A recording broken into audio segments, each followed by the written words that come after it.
You're back for part 2. Most excellent. Because I happen to have some information about part 2 that I had committed to yesterday. And notice I said the word commitment. Haha. Okay. How you guys doing? Thank you for returning to my channel. I appreciate that.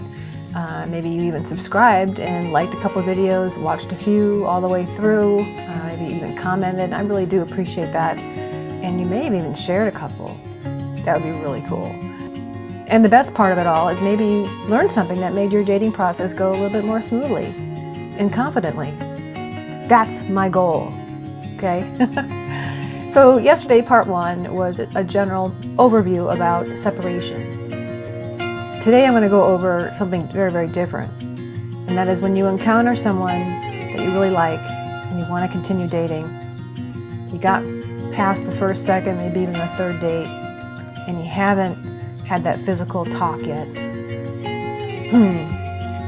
This is what you need to ask yourself. I have about 12 questions you need to ask yourself and then determine whether or not it's appropriate to ask your partner. I'm going to leave that up to you, okay? But these are questions that definitely have to be asked out loud, okay? 1, you find out your partner is separated. Find out if it's a legal separation, okay? And if it's not, why not?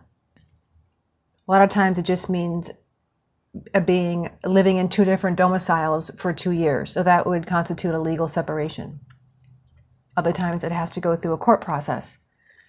But in the absence of those 2 scenarios, how long has he been separated? Or she has been separated? That's the next question. You want to know, did he move out yesterday? Is he even moved out? Is he like in a next bedroom? Is he sleeping on the couch? I'm telling you, I have encountered all these scenarios. This is why I'm sharing it with you. Here's a very important question. What's the reason for the separation? Now, you don't need the down and dirty. And a lot of times when you ask this question, they give you way too much information. So be careful on how you couch this question. You might want to preface it with, just in general, in a very general way, why'd y'all get separated? You know, was there a specific experience that you had, or was it sort of gradual and it just was bound to happen? You know, keep it really general, okay? And going back to the previous questions about did they move out or if they're living on the couch, okay? This is really important because a lot of times that will be hidden. They will say they moved out when they're still living on the couch with the intention of moving out.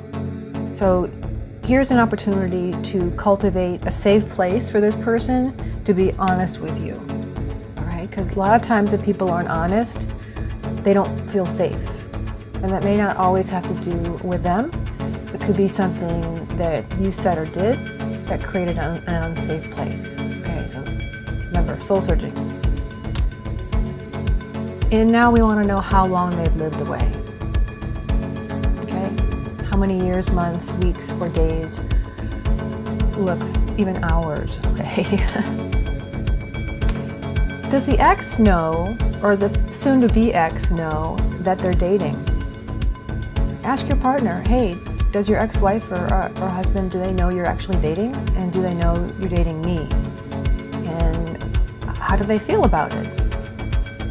These are important questions. Trust me on this. Please, if you don't have a mother or a father in your life, or an active one in your life, these are questions that parents could be asking. So now's the time to parent yourself. You kind of want to know if there were any drugs or alcohol involved, okay? Because these are considered very serious in the eyes of the law if there's drugs and alcohol abuse. And they are diseases, and they're progressive diseases, and they can be fatal. So you need to know if that was involved and then ascertain how it's being managed. Because your safety is the #1 thing, okay? Are there any children involved? Ask about the kinders, okay? Maybe their ages and where they're living. Ask how long they were married. It's really important. Was it a 30-year marriage? 5 years? 2 years? Let's get this out of them. Really important, and hopefully you get the truth. Now, geographics. Where's the other half located? Are they down the street?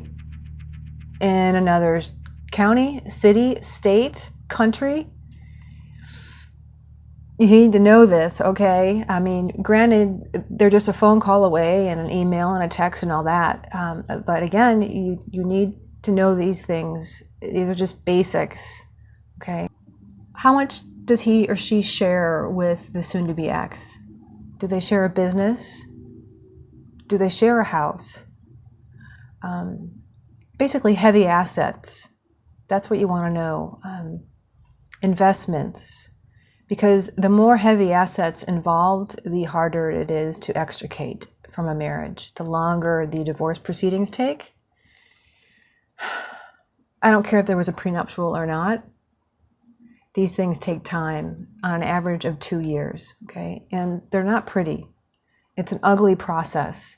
So you need to know these things. You need to get the full picture so you can make a decision if you want to continue down the dating path with this person or wait until they finish through this life stage process, because we are in the life stage series, okay? Final thoughts. If you could just take away 3 words from this little 6-minute session here. Take away alone time, take away healing, and take away honesty. Alone time. Has this person spent sufficient time alone to heal, to regroup, to recenter, to reevaluate? If they haven't, all right, consider backing up, dating someone else, writing it out, okay? And remember, be careful of your word choice. I'll give him his space.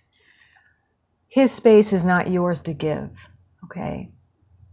You need to stay in your own lane. And if you want to do something else and wait it out, just say, look, why don't you go through your process? This is really important for you. And I can be on the sidelines as a friend. And that's what I can offer at this time.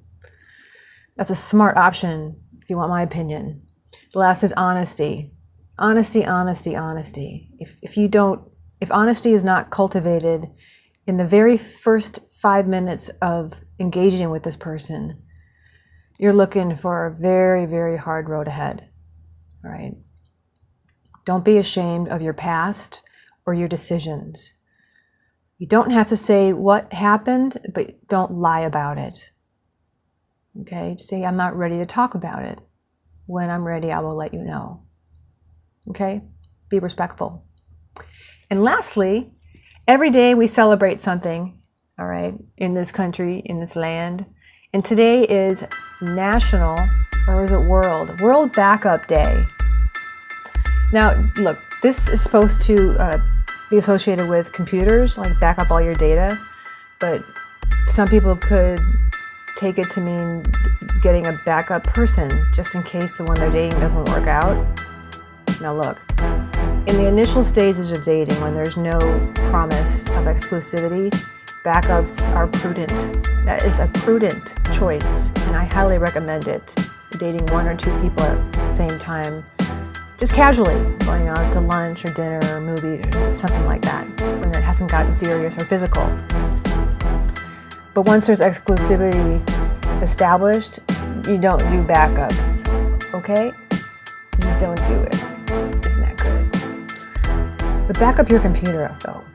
Well, I want you guys to have a good day. Thank you again for stopping by. And remember, do something loving for yourself.